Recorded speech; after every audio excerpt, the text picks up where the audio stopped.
जंगल में अभी बारिश हो रही है। चिड़िया के तीनों बच्चे बहुत डरे हुए हैं। उनकी माँ खाने की तलाश में घर से बाहर गई है। बच्चों ने पहली बार बारिश देखी है। उन्हें पता नहीं कि बारिश के समय पर क्या करना चाहिए।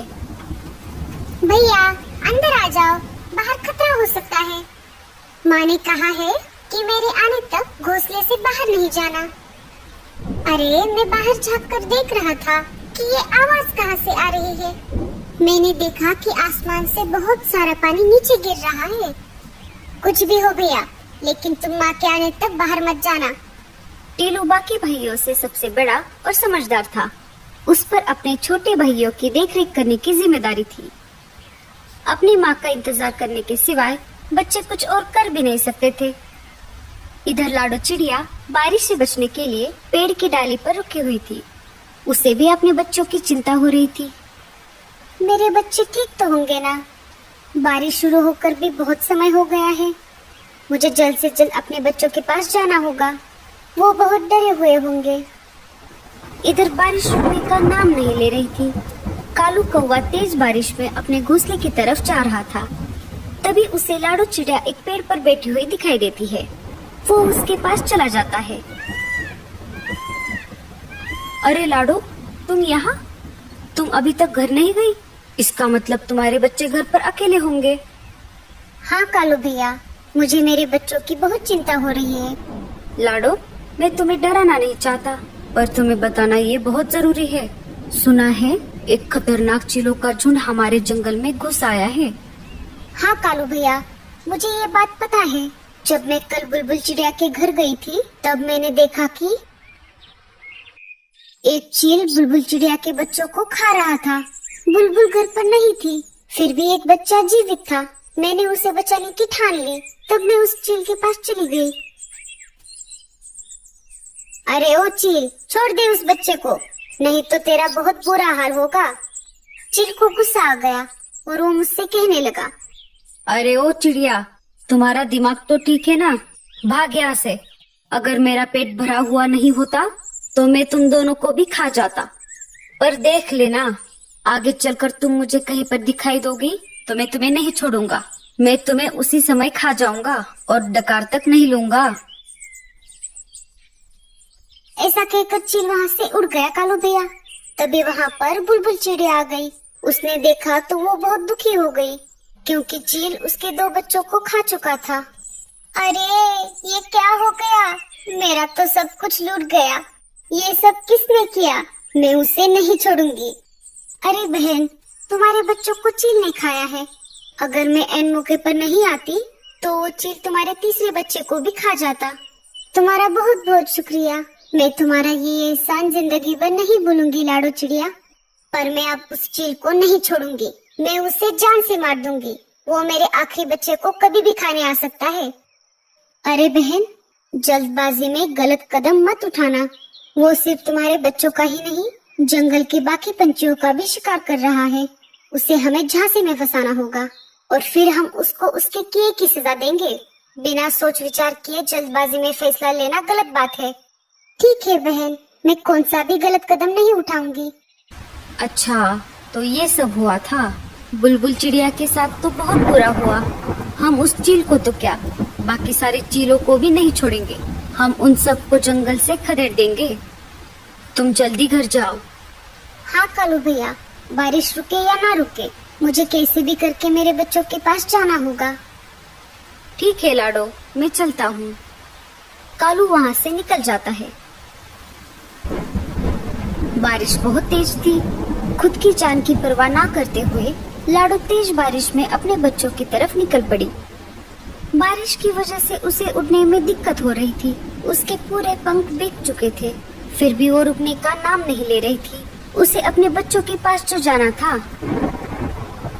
वो देखो, अपना शिकार हमारी तरफ खुद चल कर आ रहा है। इस तेज बारिश में इसे खाने का मजा बहुत आएगा। अरे दोस्तों, मेरे पास तो मिर्च मसाला भी है। उस चिड़िया को खाकर हम तीनों का पेट भर जाएगा।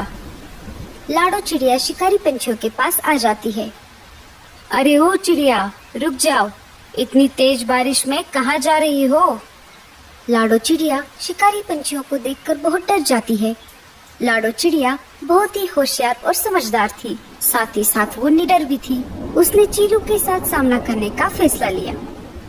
जी जी मैं अपने घर जा रही हूँ। ऐसे कैसे जाओगी? अब तुम हमारे इलाके में आ चुकी हो। अब तुम अपने घर जाने के बजाय सीधा हमारे पेट में जाने वाली हो। उनकी ये बात सुनकर लाडो चिड़िया बहुत डर जाती है। उसे कुछ भी समझ नहीं आ रहा था। तभी लाडो के मन में एक आइडिया आ जाती है। मुझे कैसे भी करके इन सब से छुटकारा पाना होगा। अरे भाइयों, आप मुझे कैसे खा सकते हो? मुझे पहले से ही किसी ने खाने के लिए रिजर्वेशन करके रखा है। क्या? ऐसे कैसे? कौन है वो जो हमारे होते हुए भी तुम्हें खाने के लिए रिजर्वेशन करके बैठा है? वो दूसरे तीसरे कोई नहीं, मेरे खुद के पति है, जो कि एक चील है। मैंने जन्म भर उनकी सेवा की, 3 प्यारे प्यारे बच्चे दिए, फिर भी वो मुझे खाना चाहते हैं। क्या कोई अपनी खुद की बीवी को खा सकता है भला? कौन अपनी बीवी को खाना चाहेगा जो जंगल में बाकी सारे इतने पंछी हैं? हाँ भैया, कोई नहीं चाहेगा, पर मेरा पति चाहता है।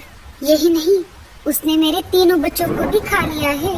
अगर तुमने मुझे खा लिया तो वो तुम्हें नहीं छोड़ेंगे। मुझे खाने का हक सिर्फ उन्हीं का है। किसकी इतनी हिम्मत है जो हमसे टकराए? अगर है हिम्मत तो चलो मेरे पति के पास, एक बार लड़कर भी देख लो। अगर तुम जीत जाओगे तो मुझे खा लेना। बताओ, है मंजूर?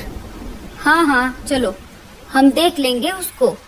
लाडो चिड़िया निकल पड़ी उस शिकारी चील की तलाश में जिसने बुलबुल चिड़िया के बच्चों को खाया था। लाडो चिड़िया आगे आगे उड़ रही थी और शिकारी चील उल्लू के साथ साथ पीछे उड़ रहा था। आखिर लाडो चिड़िया उन्हें लेकर शिकारी चील के इलाके में आ ही गई। अरे, ये चिड़िया तो मेरी तरफ ही आ रही है। कल तो ये मेरे हाथ से छूट गई थी, पर अभी मुझे बहुत भूख लगी है। मैं इसका शिकार करके इसे खा जाऊंगा। तुम यहाँ पर ही रुको। अगर उसने तुम्हें यहाँ पर देख लिया तो वो सतर्क हो जाएगा। मैं अकेले अकेले आगे जाती हूँ। जब वो मुझ पर हमला करने लगे तो तुम जल्द से वहाँ पर आ जाना। लाडो चिड़िया उन्हें वहाँ पर छोड़कर चील के पास आ जाती है। अरे वाह, आज शिकार खुद मेरी तरफ चलकर आ गया है। लगता है आज भी मैं पेट भर के खाना खाऊंगा। हाँ हाँ, कल भी तुमने मेरे छोटे छोटे बच्चों को खा लिया, आज मुझे खा लो। वैसे भी मैं जिंदा रहकर क्या करूँगी? मेरा तो सब कुछ लूट गया है। अरे वो बच्चे तेरे नहीं, उन पर मेरा अधिकार था। शिकारी चील उन दोनों की बातें सुन रहा था। उसे लाडो की बातों पर विश्वास होने लगा। इधर चील को लाडो की बात समझ नहीं आ रही थी, फिर भी उसने ये मौका हाथ से गंवाना नहीं चाहा। हाँ हाँ, जैसे मैंने बच्चों को खा लिया वैसे ही तुम्हें खा जाऊंगा। चील उड़कर लाडो चिड़िया पर हमला करने ही वाला था, तभी दूसरे शिकारी पंछियों ने उसका रास्ता रोक लिया। अरे बेटे, तने तो मौज ही कर दी। तनिक रुक जा जरा, वो हमारा शिकार है। अरे तुम सब कौन हो? उस पर सिर्फ मेरा अधिकार है। देखो देखो भाइयों, ये कैसे मेरे साथ सुलूक करते हैं। अरे बेटे, तनिक रुक जा जरा, नहीं तो तने यहीं पर ही खोल देंगे। ऐसा कहते ही उन दोनों में तेज लड़ाई शुरू हो गई। उन दोनों की लड़ाई देखकर उल्लू वहाँ से भाग गए। दोनों में इतनी तेज लड़ाई हो गई कि दोनों घायल हो गए और जमीन पर गिर गए। दोनों के शरीर से बहुत ज्यादा खून बह रहा था।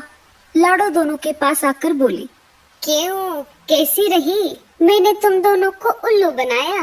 ना ही मैं इसकी बीवी हूँ और ना ही इसने मेरे बच्चों को खाया है।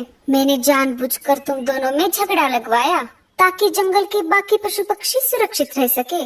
अब समझ आया, शक्ति से हमेशा युक्ति ही अच्छी होती है।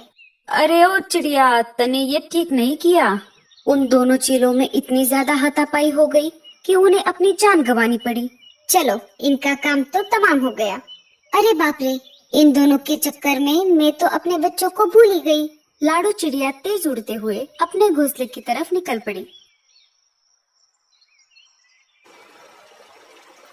उसने देखा तो उसके घोंसले में पानी घुस गया था और उसके बच्चे भी कहीं पर दिखाई नहीं दे रहे थे। अरे नहीं, ये क्या हो गया? अरे बाप रे, मेरे बच्चे कहाँ पर गए? तभी वहाँ पर कालू कौवा आ जाता है। अरे लाडो, तुम रो मत, तुम्हारे बच्चे सही सलामत है।